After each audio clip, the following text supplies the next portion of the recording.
Here's another good example. If you look at RS-232, the transmit voltages, I think, are 5 and 12. No, range from 5 volts to 12 volts on RS-232 for the transmitter, but the receiver is set to 3 to 25. Oh, Yeah. gotcha. Okay, because you don't know whether you're going to lose a ground connection or something, so you need really Right. high level to receive. The other is if you have extremely long wire, you got 100 feet of wire or something, you need to be able to work down to 3 volts. Right. Okay, so the standards are completely different going in one direction than going the other I direction. never knew that or never realized that. So just really quick, Terry, these are the boards, the FujiNet boards. Very cool. Yeah. The, Good. there's a couple in the mail to you. You'll probably get them Monday or Tuesday. Thank you. Hmm. I need to order a couple of the chips then, I guess. I Yeah, have a bunch. me too. I, So I what's plan that to, for? Go ahead, Terry. I got a bunch of the 2350 single board little jobby doos, but I don't have just the chip. Those are FujiNet boards to hook up to FujiNet to hopefully the S100. Right. Yeah, yeah, they made like a bus prototype board. Okay. So the idea is if you get with this board, if you interface basically your S100 board, for example, to this board, Hmm. then it's Okay. then it'll yeah, they're just kind of trying to come with a standard like bus Oh, interface. so we'll need an adapter card with like a edge connector on it or something, or you? Yeah, but yeah, it's just a prototype board. So the idea is then once your prototype works, you Oh, I actually get it. put these components on your S100 board. Got it. But they do have them now where like people are making adapters where you just Hmm. plug this board in, then you plug it into your TRS-80 or your Right. Apple or your whatever. But everyone is kind of they're trying to standardize like how to prototype That's good. bus interfaces to FujiNet. Cool. Yeah.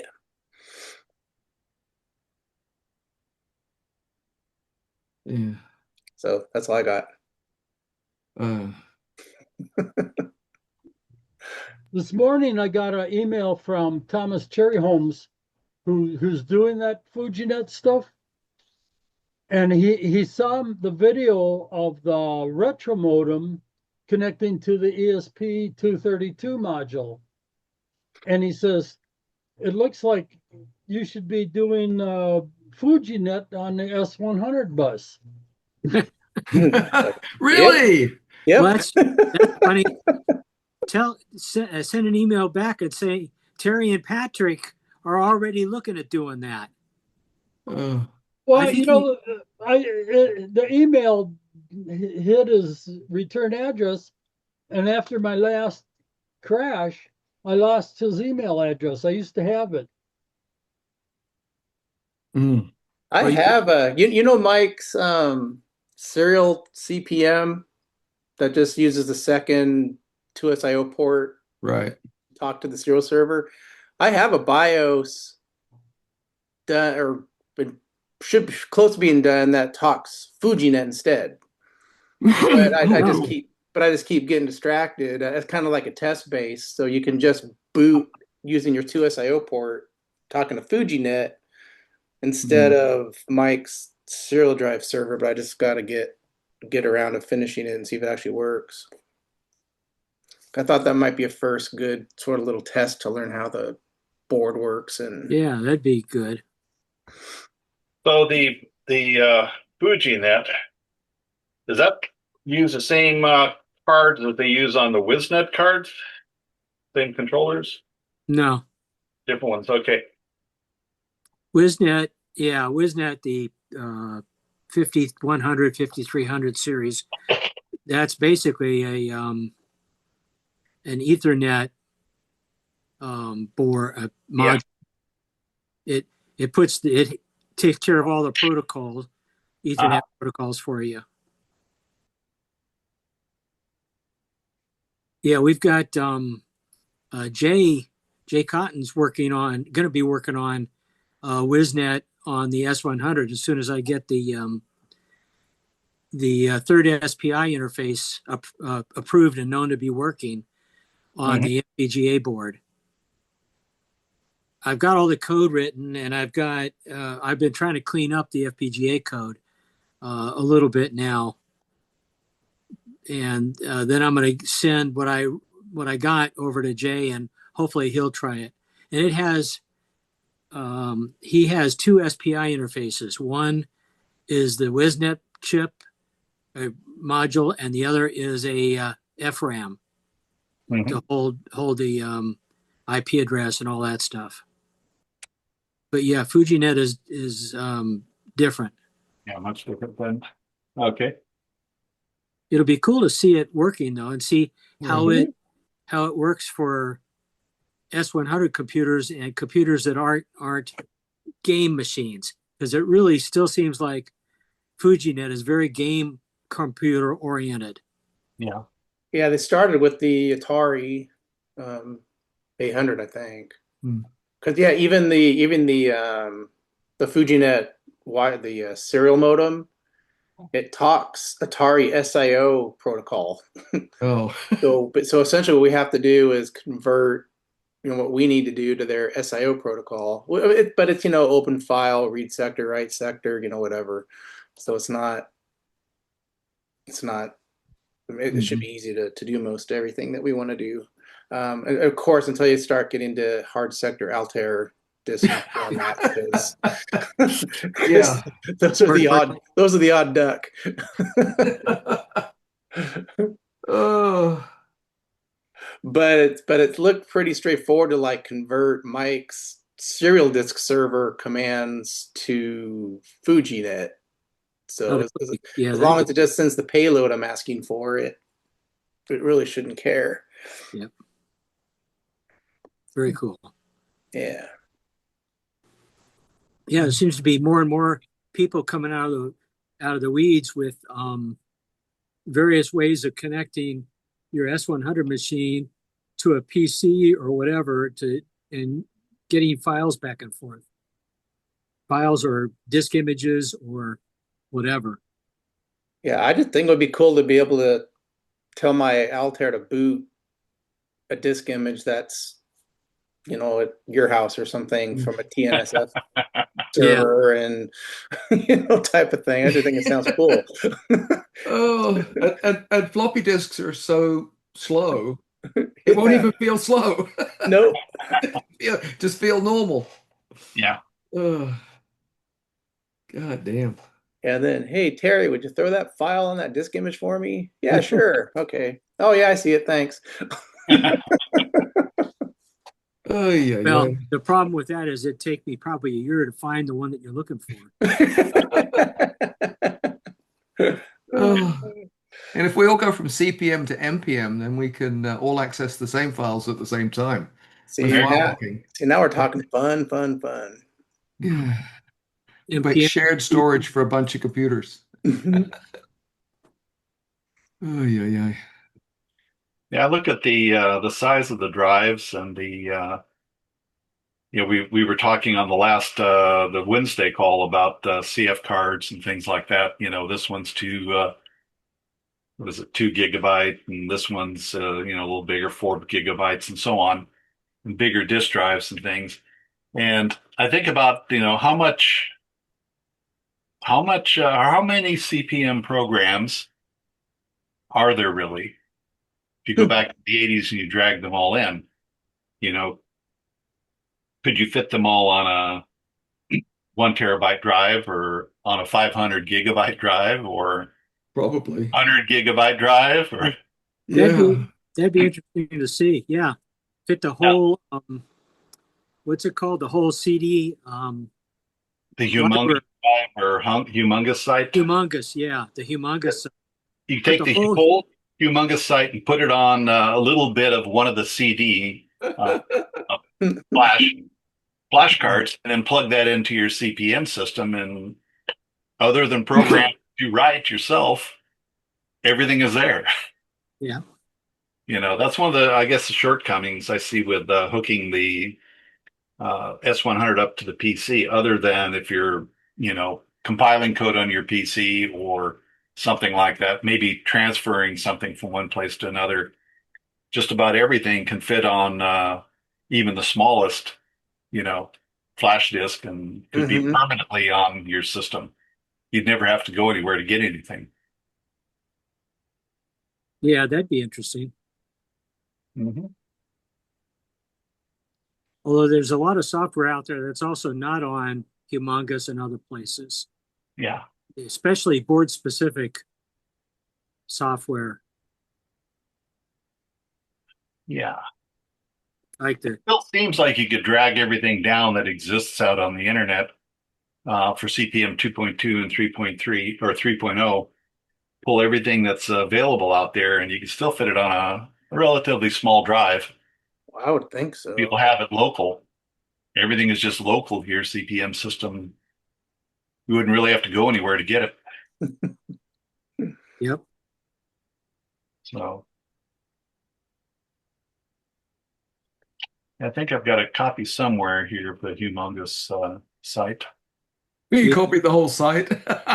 Well, yeah, it's not Yeah. very big, and I've got, you know, Yeah, dozens of terabytes of empty space.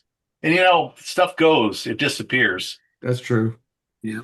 So anytime I see something like, whenever I first ran across the Humongous site with all of those other CPM sites in it, I just copied the whole thing down to one of my secondary drives, backup drives, and just kept the whole thing. And I do the same thing for any site that looks interesting. Um, I So don't. somebody has a copy of Mike's site then. I hope so. Yes. Yeah. I probably only got 10% of it, but every time I go there, I seem to download 20 files. I go there looking for one thing, and it's like, oh, I need that and that and that. Yeah. Yeah. Well, that's kind of interesting, I think, is bit savers. Yeah. Oh, I thought, well, I think I'll copy bit savers. And I got to looking at the site and realized that the site's set up to be copied. Oh, wow. It's if you just scroll down a little bit, they give you the information to do an rsync. Oh, wow. So you Okay. can just rsync this site and hit enter, and the whole site will come down, and it's sitting on a drive. Looks just like it's got everything, and you Oh, can and go with back from time to time and rsync it down. It's fast right. because I use what is it, HTTP copy Hmm. program on my Linux system. And I can pull sites down by scraping the entire website down, but it's probably 4 or 5 times slower Hmm. than if you can find a way to get an rsync into Right. the server itself. You know, where it Yeah. would take you 2 days to download a site, a huge site like that, it might just take 2 hours with rsync. Yeah. And of course, rsync, you can do diffs as well. So Hmm. you can keep it up to date. Yeah, every once in a while, just run it. 5 minutes later, Yep. you're up to date again. And I kind of wish a lot of these sites, like what was it, the retro brew site, Yeah. um, had rsync capability, because then we could have been picking it up a little at a time, and there would be copies of it. There'd be enough people with enough copies of it that whenever it disappeared, we could have just popped it back up again. Yeah, Yeah. 'cause not much of it's come back. Yeah, Not much of it's come back. Oh, I thought it was back up again. There's a some of little the bit of it, I think. Oh, yeah, I went there and looked, and it was like a subset of just a handful of pieces. that's yeah, too. yeah. And I made some after I did the bit server, bit saver. I had thought about going and doing the retro brew site, and put it off, and then it disappeared. So I thought, well, that was a mistake again. But hopefully it'll come back. I would think that there'd be enough people with enough files that they could reconstruct that pretty easily. Oh, yeah, yeah. So, Walt, did you get your EEPROM I sent you? Did that show up? Not yet. Maybe Monday. Yeah, I was just curious whether you'd gotten it yet, and then you could verify whether it was working in your system or not. No, it hasn't showed up yet. So, Mike, I took my next cassette challenge. Try a higher baud rate. No, hang on a second. Let me just share this. Share. Hang on. Where is what?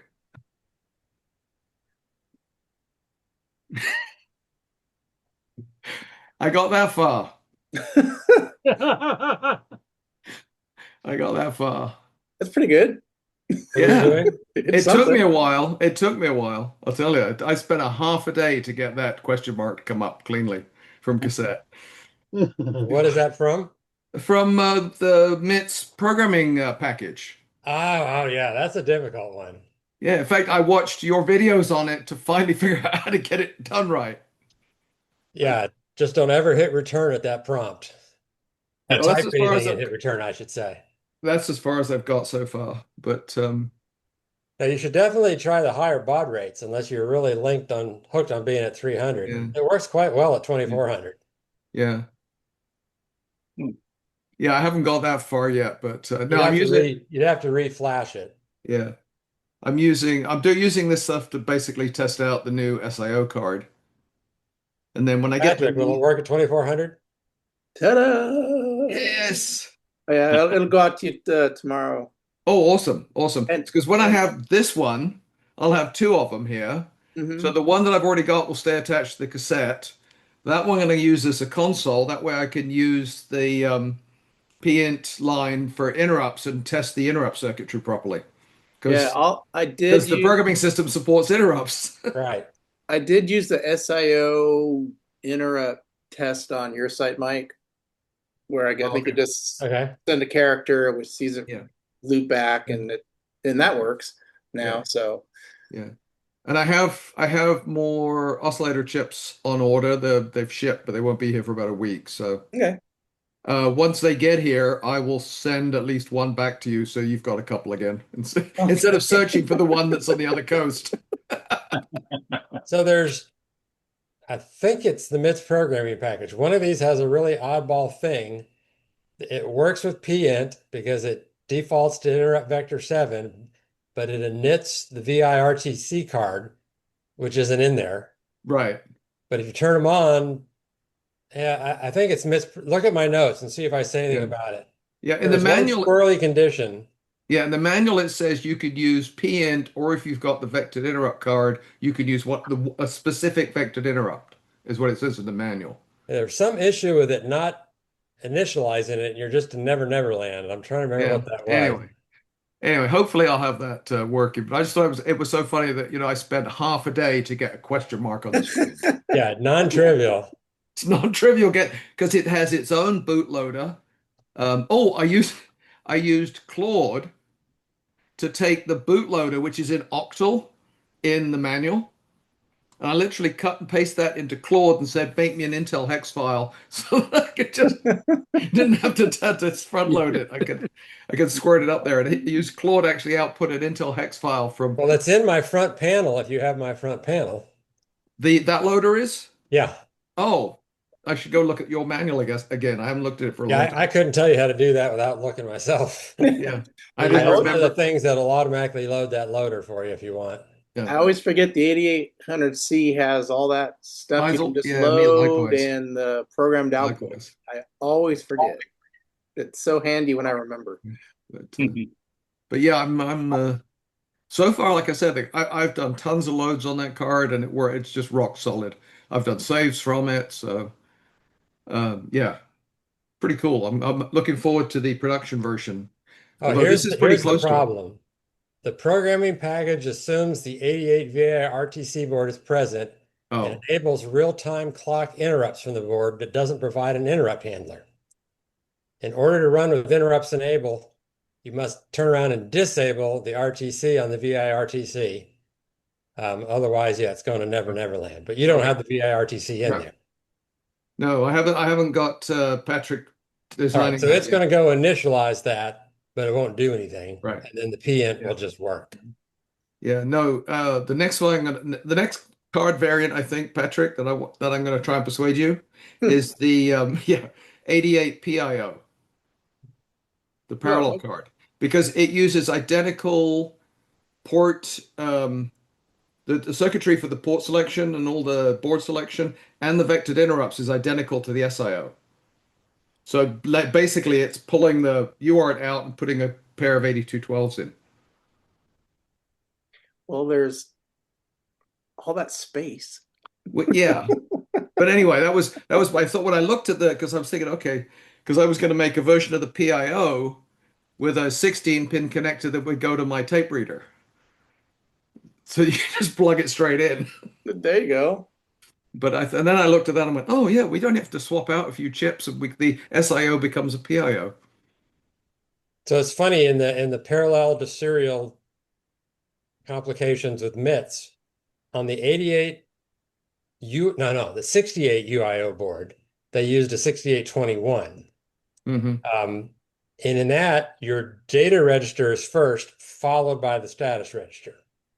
Right. Oh, the other way around. Yeah. But in the 6850, status is first, followed by data. And everything MITs did was status followed by data. Right.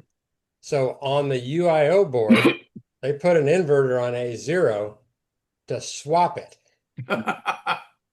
And so everybody who writes code knowing the 6821 gets that backwards. And the gentleman who made that, the modern UIO board didn't catch that. I didn't catch it until afterwards. We were scratching our heads trying to figure out, why isn't this working? And then you realize, oh, wait a minute, they inverted A0 to reverse the order of the 6821 so that it matched every other board they made. Which is odd that Motorola reversed those. I'm not sure why Motorola swapped them, but Too bad you don't have a strap on there. You can just switch it, and it would invert A0 and then. No, that he did that on his board. So on his board, you can have it natural or MIT style. Okay. On his 68 UIO board he made. All right. But yeah, we caught that after the fact. They're just, man, I can't figure out why this doesn't work. Everything is fine. The code is fine. It's writing to the right register. But in reality, it wasn't.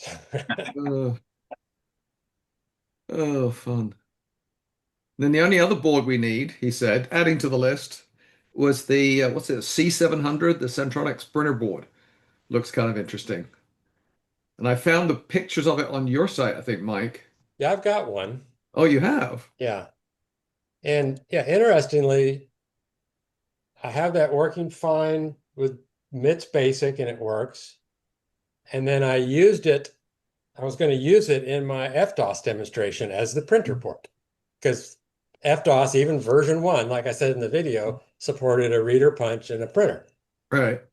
I could not get it to work. So I thought, okay, something's wrong with it. Put it back in basic. It works just fine. I disassembled the drivers and everything, and it's just exactly what I expected. And it'll print 2 or 3 lines and then take the printer offline. Print a line, take the printer offline. Print 2 or 3 lines, take the printer offline. And that sounds like software, doesn't it? Yeah. No, and I just don't see it. The difference between the driver I wrote and the driver that I disassembled, I mean, it's just a few lines of code. Mm-hmm. But at that point, I just wanted that video done. So I just said, you know what, we're going to the screen. Yeah. F the printer. But yeah, I thought it was funny that they have all these 88 whatever boards, and then there's a C700 for the Centronics. Or is it the 88 C700? I don't know. I don't know. Like I said, I looked at it on your site. There was a couple of tiny pictures and the manual. So I started reading through the manual and I thought, okay, it's a parallel board with the Centronics weirdness added to it. Yeah, I mean it's slightly different than their LPT board or their Right. whatever it was, yeah. Yeah. Because that was a really weird printer. Yeah. It had printable characters down in the control character range. Oh, things wow. like that, yeah. Yeah. But that's mainly software too. So Right. I'm not sure how much the hardware actually changes. But. Yeah. Yeah, because you can get old Centronics printers easily. But, I don't find many old serial printers. Right. Now I have one of my dad's old Okadatas, or I Yeah. don't know what it is. It weighs a ton, but it's tiny. But it still works. It's amazing. I had an Okidata back in the 80s and I got rid of it somewhere along the line, which He's is got a big unfortunate. Panasonic tractor feed at home too. I guess I should grab that one day. Yeah, I've got an Epson EX1000, which is wide carriage. Yeah. Oh, yeah. It's got a serial port and it's got a parallel, Yeah. both, which is nice. I think the Oki data. I had the Microline 82A, I think, way back in the day, Yeah. and I think I bought the serial board for it, but it's long gone. And now everyone I found on eBay has just got the Centronics port. They don't have the serial adapter board in them. I've got a Mhm. micro. I've got a 186 here Okay. that came with the serial port. I took it out because I'm driving it with the FPGA board mostly, Okay. experimenting with that. What I found is that Centronics cables are very expensive, but the PC version, which is DB25 to Centronics, those are nice and cheap. Yeah. So Hang what on. I did when I got my Southwest Technical working on What? this, just make a DB25 so I could use a PC cable. Mhm. PC to Centronics was much cheaper. Well, plus my dad had 2 or 3 of Yeah. those laying around on top of it. But even if you go buy them, they're way less than Centronics to Centronics for some, well, because they made 1 million of them instead of 100,000. Yeah. Yeah, I've also got up in storage somewhere a Epson RX100 or FX100 or something like that, the wide carriage. My Got it. favorite all-time printer though was Diablo 620. I love that machine. Yeah, I think I had a pair of 640s with customized uh, driver boards in them. I think they were 19.2 or maybe they were 38.4. They had print buffers and they were bidirectional. And I finally got rid of, my wife couldn't stand the sound. That thing screams, it screams, and you could hear it all over the house. Yeah. So Well, you finally, should have told her it could have been worse. It could have been a Model 33. Exactly. Yeah, this So old if one I have is a CITO, C.ITO, Oh yeah.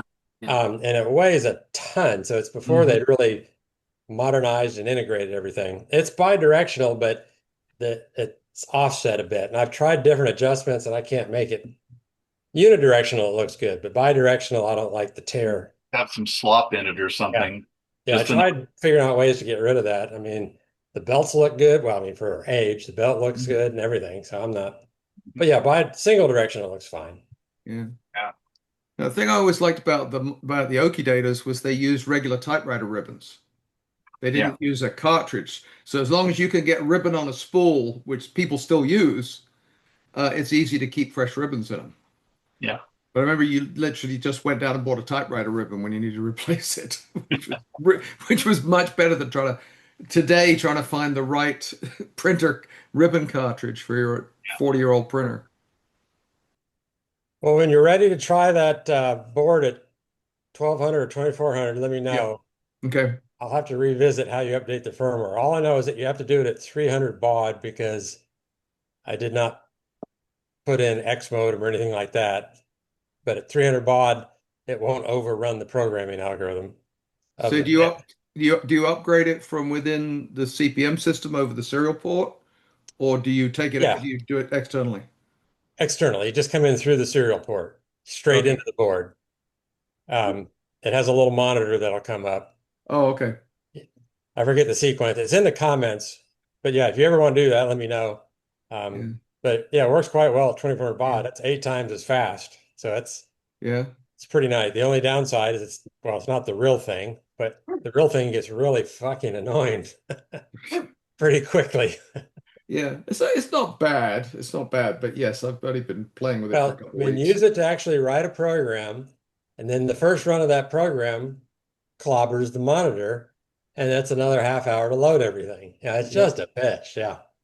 Yeah, so I'll probably get there at some point, but yeah, for right now, just getting the monitor up. Like I said, trying to figure out the sense switches to get them right. That's what took me. Right. No, it's different than anything else they did. Yeah. It just Confusing. And you can't restart at 0 either. yeah Make sure you note my notes. You have to start like 40. Um, everything's a little bit weird and different about it. But once you set the edit buffer yeah to be the source for the assembler and you're just doing it in RAM, yeah you can edit assemble test faster than CPM by far, as long as you don't clobber anything. yeah yeah. So that's my goal. When I get the second SIO prototype, that'll be the console because that way it supports interrupts now. So now I've actually got the ability to hit Control C And abort it, yeah. No, that and helps. then and stop things when I mistype because yeah, I mistype a lot. As do all of us. But yeah, that's on the list for a couple weeks from now anyway, when it all comes together.